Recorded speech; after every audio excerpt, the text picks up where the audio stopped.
இன்றைக்கி சுண்டைக்காய் காரக்குழம்பு செய்யலாம். முதல்ல சுண்டைக்காயை கழுவி ஒரு சின்ன டம்ளர் அளவு சுண்டைக்காய் எடுத்துட்டேன். அதை நசுக்கிக்கோங்க. கடாய் பற்ற வச்சுக்கலாம். 4 டீஸ்பூன் ஆயில் ஊற்றிக்கோங்க. 1 டீஸ்பூன் கடுகு, 1/2 டீஸ்பூன் வெந்தயம்,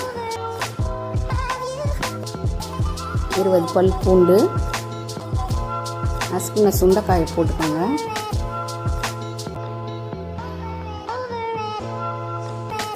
அந்த விதை நல்லதுன்னு நான் போட்டுக்கிறேன், வேணும்னா போட்டுக்கோங்க. எண்ணெயிலே கொஞ்சம் வதங்கட்டும்.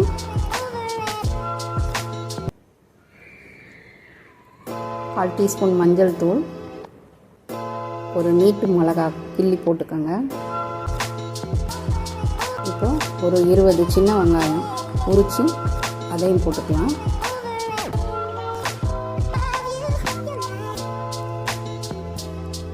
கசப்பு பிடிக்காதவங்க கொஞ்சம் நிறைய எண்ணெய் ஊற்றி கொஞ்சம் நல்லா வதக்கிக்கோங்க. ஒவ்வொருத்தருக்கு கசப்பு சுவை பிடிக்கும், அவங்க கொஞ்சம் எண்ணெய் கம்மியாக ஊற்றிக்கணும்.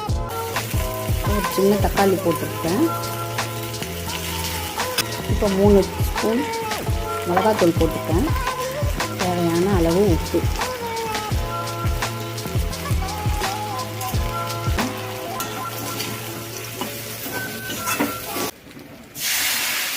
இப்போ ஊற்றிக்கலாம். தண்ணியும் தேவையான அளவு பார்த்து ஊற்றிக்கோங்க, புளிக்கேற்ற மாதிரி. அதே மாதிரி ஒரு ஸ்பூன் அரிசி மாவு போட்டுக்கிட்டிங்கன்னா குழம்பு கொஞ்சம் உங்களுக்கு கொஞ்சம் திக்காக வரும். கொதிக்கணும். அது ஒரு நல்லா அந்த வதக்குனா தான்